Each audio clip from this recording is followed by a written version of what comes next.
let's get some of the plot elements out of the way, and tell me about Brandon and what his actual height is. 6'8.25", and you'd like to know more about him? Well, he only comps to 6'6" or something. He only admits to 6'6", but he's actually 6'8.25", just because he doesn't think anybody else can really fathom being over 6'6", and plus he's kind of trying to draw less attention to himself.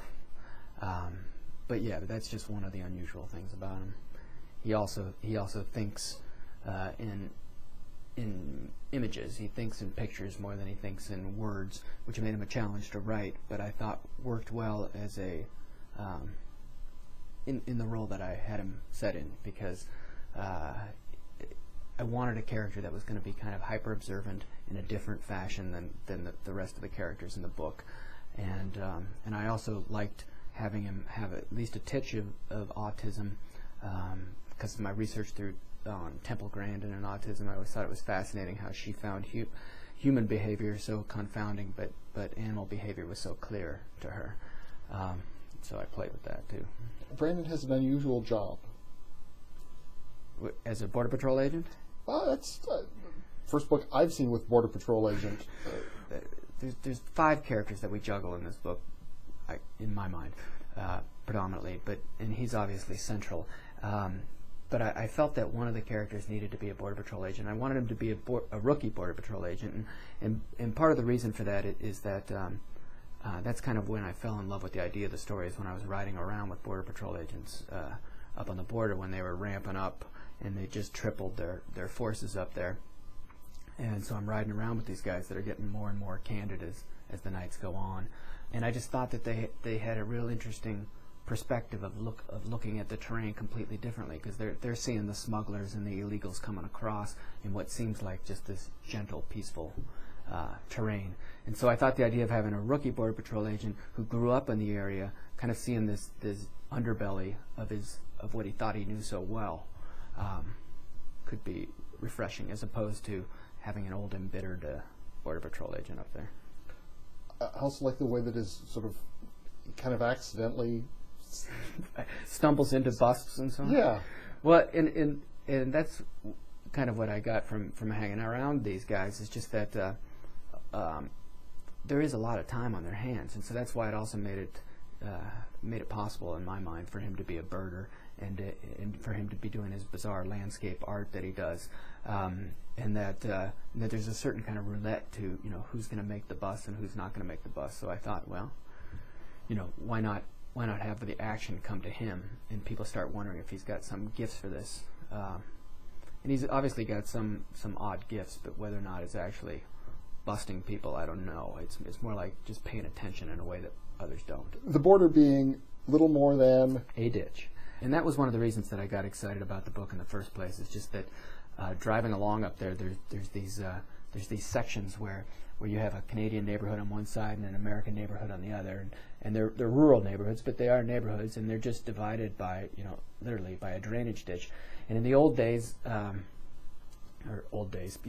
back to the 1990s and before, it used to be common to cross over the ditch and go see your neighbors on the other side, or help them out farming or whatever it is. But after 9/11, it suddenly became this important, significant line that people didn't cross without fear of consequence, and it just changed the atmosphere in a way that I thought was provocative. Tell me about Madeline, who has her own particular interest in the border, and it's not involving terrorism.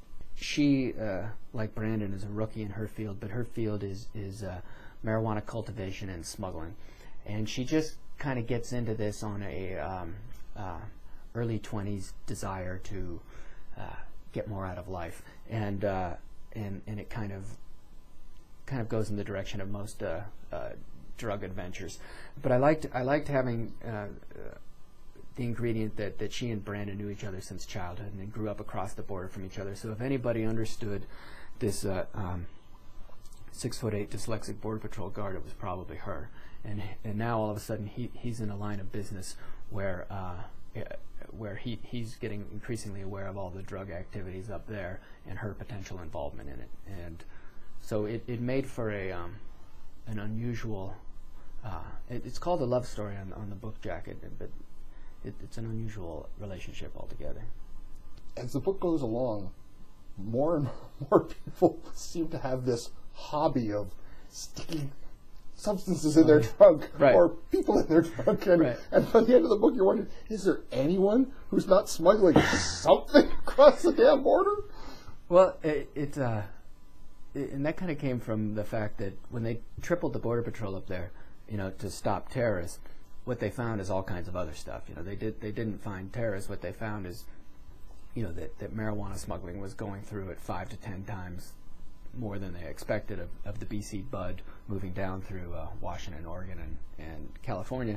And then also they just found all kinds of stuff. It's if you look, you find it. And they found far more variety of illegal immigrants from 20, 30 different countries a month. And they just didn't realize all this trafficking was going on. And what I'm writing about and what I'm telling about is all within this 30-mile strip of the western end of the border. So as the Border Patrol guards used to say, when they're driving around with me, is that we only catch the stupid ones. The book is Border Songs. I've been speaking with the novelist Jim Lynch, and Border Songs, published by Random House of Canada.